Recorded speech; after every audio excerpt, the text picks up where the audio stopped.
Et aujourd'hui, on va parler du Niger et de sa situation politique. Le premier tour de la présidentielle, ce sera normalement à la fin du mois de décembre 2020. Mahamadou Issoufou a déjà annoncé qu'il ne se représenterait pas.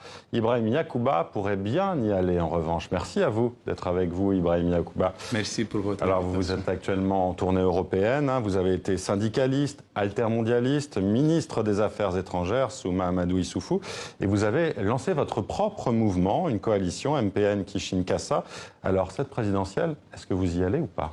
Oui, j'y serai si mon parti m'investit, puisque vous savez que nous sommes une organisation très jeune, mais une organisation démocratique. Elle est essentiellement composée des jeunes et des femmes. Ce sera décidé quand alors? Le 15 décembre 2019, nous avons une convention nationale qui se déterminera par rapport à cette question, Inch'Allah.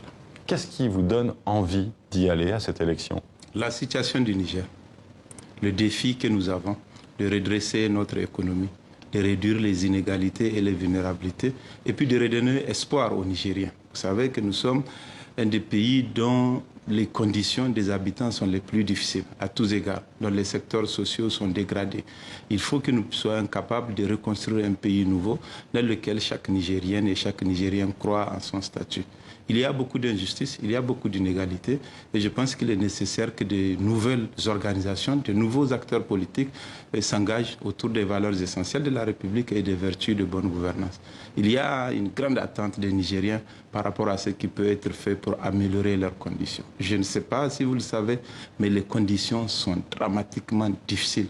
Et vous remettez en cause justement la gouvernance du président Issoufou. Vous parlez même de malgouvernance. Absolument. Pour quelle raison, oui, justement? D'abord parce qu'elle a produit les inégalités, elle a aggravé la pauvreté des citoyens nigériens et elle n'a pas donné de réponse à toutes les attentes. C'est la question de l'emploi des jeunes. C'est la question du minimum qui garantit la dignité de chaque être humain, à savoir avoir accès à l'école sur une durée minimale qui permette de faire d'un être humain un citoyen responsable et avoir accès aux soins de santé. Au Niger, les soins qui sont le minimum de santé pour la dignité de l'homme ne sont pas garantis. Donc il y a un devoir et une mission que chaque Nigérien doit assumer pour nous sortir de cette situation. Alors, on entend aujourd'hui vos reproches au président Issoufou. Pourtant, vous aviez décidé de le rallier à la présidentielle de 2015. Vous avez été son ministre.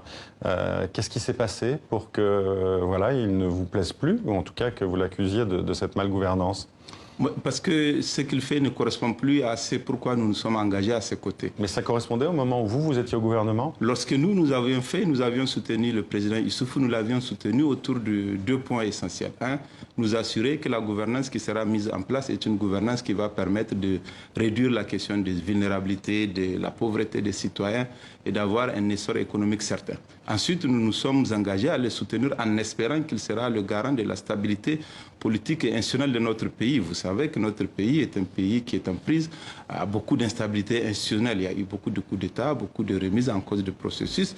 Et lorsque simplement, à partir d'avril 2017, donc 1 an seulement que nous étions revenus le soutenir, nous avions constaté qu'il prenait une direction dangereuse pour la stabilité de notre pays.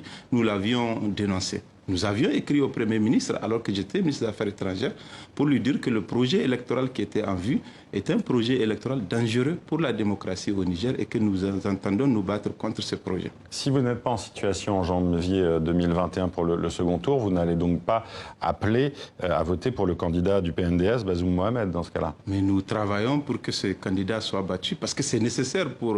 Vous parlez déjà, enfin je vous ai entendu dans une interview hier, dire que ce candidat du parti présidentiel allait effectuer un hold-up sur ce scrutin. Oui, c'est le projet. C'est le projet. Mais comment? Par le fait, d'abord parce qu'il y a une loi électorale qui est unique et qui est une première au Niger. C'est le gouvernement qui l'a confectionné tout seul et qui a fait en sorte qu'il ne soit que le seul maître à bord de ce processus électoral.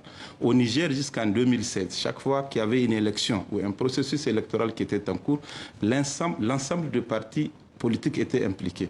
Aujourd'hui, sur plus de 140 partis, il n'y a quasiment qu'un seul parti qui est maître d'œuvre à la CENI, qui est maître d'œuvre du processus électoral et qui utilise les moyens et les ressources de l'État pour faire campagne. Donc, ce n'est pas...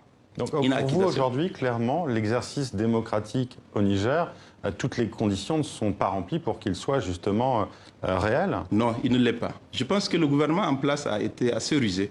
Il s'est débrouillé pour trouver une sorte d'homologation internationale à partir des engagements que le président de la République a pris pour dire qu'il ne se représenterait pas et tous les compromis qu'ils ont fait avec les partenaires. Ils ont considéré que ça suffisait pour qu'on dise que nous sommes une démocratie. Or, une démocratie, elle a un contenu réel à l'intérieur du pays. Or, aujourd'hui, au Niger, le contenu réel par rapport auquel on considère qu'une démocratie est normalement constituée, ce contenu n'est pas en place. Ibrahim Yacouba, on va écouter le président de la CENI, la Commission électorale nationale indépendante, sur la prochaine présidentielle et l'opposition.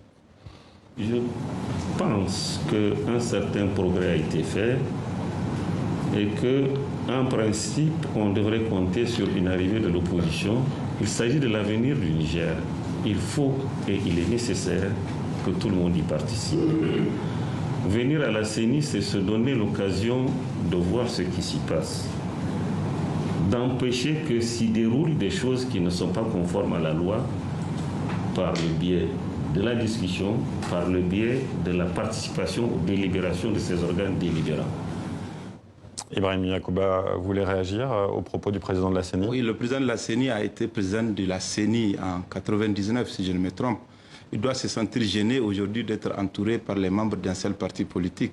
Lorsqu'il avait présidé une CENI qui n'était pas contestée, l'ensemble des partis politiques étaient représentés et lui faisait confiance pour agir et travailler dans ce sens-là. Aujourd'hui, il doit être bien seul, dans un environnement en tout cas qui est monocolore. Et rien que cela, c'est un indicateur sur le fait que la CENI n'est pas une CENI représentative. Je voudrais qu'on parle des grands défis du Niger, justement. Vous l'avez évoqué aussi, c'est la question de la sécurité. On a vu, par exemple, aussi ces dizaines de milliers de personnes fuir leur maison à cause des pluies diluviennes et des inondations. C'est à Difa, dans le sud-est, on l'a vu il y a quelques jours. Ces gens-là, ces habitants-là, ils ont déjà été rudement éprouvés aussi par les attaques de Boko Haram. Oui, ils ont été, comme vous le dites, rudement éprouvés par les attaques et surtout par les conditions de la gestion de leur situation après. Parce que vous savez qu'il y a plus de 150 000, certains chiffres même parlent de 200 000 réfugiés ou déplacés. Donc ce sont des populations qui ont quitté leur village dans lesquels ils avaient leurs habitudes et toute leur vie. Pour vous, aujourd'hui, il y a une mauvaise gestion du gouvernement de ces populations? Oui, elle est dramatique. Les populations de Difa sont le symbole de cette gestion dramatique. Ces populations n'ont plus d'activité économique et sociale en lien avec tout ce qu'elles ont connu avant et en lien avec ce qu'elles doivent faire. Vous savez, un homme, il a une dignité et cette dignité, elle a un contenu. C'est être libre dans son mouvement, être libre dans ses activités qui lui permettent de survivre. Les populations de Difa aujourd'hui ne peuvent pas le faire. Mais ça ne s'arrête pas seulement à Difa, puisque vous savez que la sécurité ou l'insécurité, elle a continué à avoir des zones, quasiment toutes les zones du Niger aujourd'hui sont affectées. Et c'est ça que nous subissons aujourd'hui dans notre pays. Est-ce que vous êtes favorable à ce que le Niger continue de faire partie de la force G5 Sahel? La force G5 Sahel, dans le principe, c'est un projet endogène. C'est un projet qu'il faut soutenir dans son principe. Parce qu'il montre que les pays peuvent organiser leurs armées et avoir des capacités propres pour assurer leur sécurité. Quel que soit le modèle de sécurité endogène, il me paraît être plus pertinent que la sous-traitance de sa sécurité à une autre forme d'organisation. Dernière question. Vous avez été syndicaliste, altermondialiste. Quel est votre positionnement politique aujourd'hui au sein de cette coalition que vous avez lancée? Nous sommes un parti progressiste. Nous voudrions transformer notre société, nous voudrions réduire les inégalités et rendre le pouvoir au peuple. Nous ne nous battons pas pour remplacer les hommes par des hommes avec les mêmes pratiques. Nous nous battons pour que dans notre pays, il y ait une nouvelle classe avec des nouvelles pratiques politiques. C'est ce que les Nigériens attendent parce que la souffrance est dure pour eux et elle est quotidienne. Merci Ibrahim Yacouba d'avoir été notre invité.